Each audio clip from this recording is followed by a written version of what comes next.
Radhe Radhe everyone. आज की video में हम जानेंगे कि सकट चौथ की पूजा कैसे की जाती है, इसका व्रत कैसे किया जाता है। तो देखिए, माघ मास के कृष्ण पक्ष की चतुर्थी तिथि को सकट चौथ का व्रत किया जाता है। इसे संकष्टी चतुर्थी, तिलकुटा चौथ, माघी चौथ कई नामों से जाना जाता है। यह व्रत भगवान गणेश जी को समर्पित है। यह व्रत संतान के सभी संकटों और कष्टों को समाप्त करने के लिए, घर में सुख समृद्धि, संतान की लंबी आयु, उत्तम स्वास्थ्य और उन्नत जीवन के लिए किया जाता है। तो देखिए, इसकी जो पूजा है, इसकी पूजा आप सुबह के समय भी कर सकते हैं या कहीं-कहीं पर ये पूजा शाम को प्रदोष काल में भी की जाती है। तो जैसे भी आपके यहाँ पर होता हो वैसे आप इसे कर सकते हैं। इसके लिए चाहे तो चौकी लगा लें या घर के मंदिर पूजा स्थल पे भी आप इस पूजा को कर सकते हैं। तो सुबह आप स्नान आदि करके शुद्ध हो जाएँ, शुद्ध वस्त्र पहन करके इस पूजा को करें।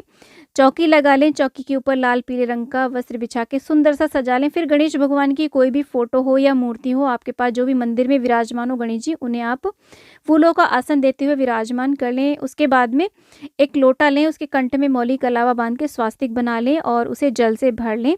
और उसके अंदर हम डालेंगे सफ़ेद चंदन, और सफ़ेद नहीं है तो पीला चंदन भी आप ले सकते हैं।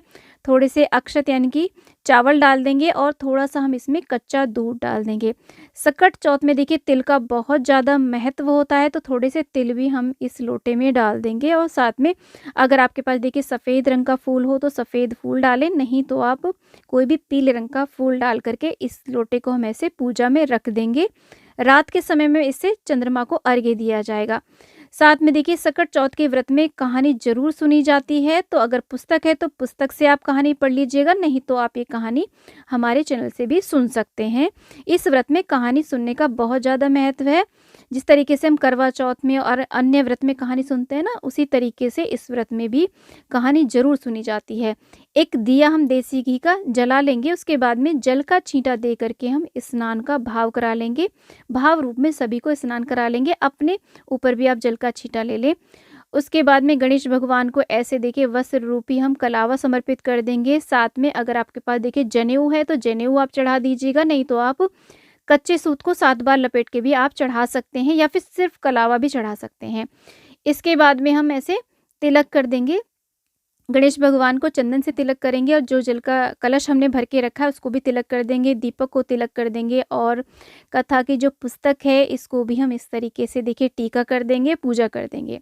इसी के साथ में देखिए, गणेश भगवान को रोली भी हमें ज़रूर समर्पित करनी है, तो गणेश भगवान को रोली से तिलक कर दें, दीपक को भी तिलक कर दें रोली से, और साथ में पुस्तक को भी ऐसे टीका कर देंगे। फिर हम अक्षत समर्पित कर देंगे और तिल भी ज़रूर चढ़ाएँ। आज के दिन तिल हमें ज़रूर चढ़ाने हैं और तिल चटकाए भी जाते हैं। ऐसा माना जाता है कि जितने ज़्यादा तिल चटकते हैं उतने हमारे कष्टों का निवारण होता है, तो इसलिए थोड़े से तिल आप दीपक में अवश्य डाल दें। उसके बाद में हम सभी को इस प्रकार से देखिए धूप दीप दिखा देंगे। इसी के साथ में गणेश भगवान को देखिए लाल रंग के फूल चढ़ाने हैं। गुलाब हो, अगर गुड़हल मिल जाए तो बहुत अच्छी बात है, नहीं तो गुलाब चढ़ा सकते हैं और दूर्वा ज़रूर चढ़ानी है। गणेश भगवान को दूर्वा अति प्रिय होती है, तो दूर्वा आप यानी कि जो दूब घास होती है वो ज़रूर चढ़ा दें। बाकी आपके पास अन्य फूल हों तो सभी को हम ऐसे देखिए फूल चढ़ा देंगे। इसी के साथ में आज के दिन मुख्य रूप से एक प्रसाद बनाया जाता है जिसे हम तिलकुट कहते हैं। तिल और गुड़ को देखिए, तिल को पहले हम भून लेते हैं, चटका लेते हैं, उसके बाद में गुड़ के साथ में मिक्स करके ये प्रसाद ज़रूर बनाया जाता है। इसे तिलकुटा कहते हैं, तिलकुट भी कहते हैं। साथ में तिल के लड्डुओं का भोग आप लगा सकते हैं, तिल बुग्गे का भोग लगा सकते हैं, यानी कि तिल से बनी हुई कोई भी मिठाई, रेवड़ी गज्जक का भी आप भोग लगा सकते हैं। इसी के साथ में ऋतुफल में देखिए केला बहुत प्रिय है और ऋतुफल में बेर भी इस समय आ रहे होते हैं, तो बेर का भी आप भोग लगा सकते हैं। ऐसे भोग लगाने के बाद में एक हम जल का लोटा भर के रखेंगे चौकी के पास में, और हाथ में थोड़ी सी दूर्वा तिल ले करके, थोड़े से फूल ले करके यहाँ पर सकट चौथ व्रत की कहानी पढ़ेंगे या फिर आप सुन भी सकते हैं। कहानी का वीडियो, कथा का वीडियो आपको हमारे चैनल पे मिल जाएगा, आप कहानी वहाँ से सुन लीजिएगा। और जब हमारी कहानी संपूर्ण हो जाएगी तो देखिए थोड़े से तिल और ये जो हमने हाथ में लिए हैं ना दूर्वा, इनको हम ऐसे जल के लोटे में डाल देंगे। बाकी को चाहे तो आप चंद्रमा को अर्घ्य देने के लिए भी आप किसी बर्तन में रख सकते हैं या पल्लू में बांध सकते हैं, या फिर गणेश भगवान के चरणों में छोड़ दें, बाद में उठा करके आप अर्घ्य दे दीजिएगा। और इसके बाद में देखिए एक हवन भी ज़रूर किया जाता है। आज के दिन तिल, गुड़ और घी से हवन करना बहुत ही शुभ माना जाता है। तो एक आप गाय के गोबर का उपला ऐसे सुलगा लें, हवन कुंड में रख लें, अग्नि प्रज्वलित कर लें, घी की आहुतियाँ दें गौरी गणेश का ध्यान करते हुए, और इसके बाद में तिल की आहुतियाँ दें, साथ में गुड़ की आहुतियाँ भी अवश्य दें और घी की आहुतियाँ दें। तो ये मुख्य हवन होता है। थोड़ा-सा तिलकुट भी हम इसमें डाल देंगे। आज के दिन तिल हमें ज़रूर चटकाने होते हैं, और जैसे तिल चटकते हैं ना, वैसे-वैसे हमारे घर में जो भी संकट होते हैं ना, उनका भी निवारण हो जाता है। उसके बाद में गणेश भगवान की हम बड़े ही प्रेमपूर्ण भाव से आरती कर लेंगे और प्रार्थना करेंगे अपनी मनोकामना की पूर्ति हेतु, और पूजा में रही कमियों के लिए हम क्षमा याचना कर लेंगे। साथ में कुछ ना कुछ यहाँ पे दक्षिणा ज़रूर समर्पित करेंगे।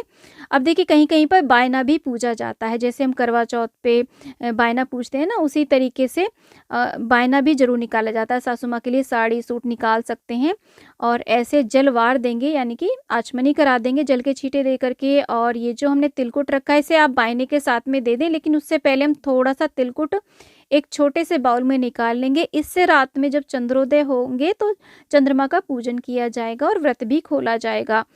तो इसमें से थोड़ा-सा रख लेंगे, और ये चंद्रमा के अर्घ्य के लिए हमने लोटा तैयार करके रख लिया है। साथ में ये जो जल का लोटा है, इससे आप क्योंकि दिन में यदि आप कहानी सुन रहे हैं तो सूर्य को अर्घ्य दे देंगे या गमले में सिला देंगे, बाकी प्रसाद को आप सभी में बाँट देंगे। जब रात में चंद्रमा उदय होंगे तब इस प्रकार से देखिए चंद्रमा का धूप दीप से हम आरती करेंगे और चंद्रमा को अर्घ्य देंगे, जो लोटा हमने अर्घ्य का तैयार किया है, और उसके बाद में आप अपने व्रत का पारण कर सकते हैं। तो इस तरीके से हमें पूजा करनी होती है।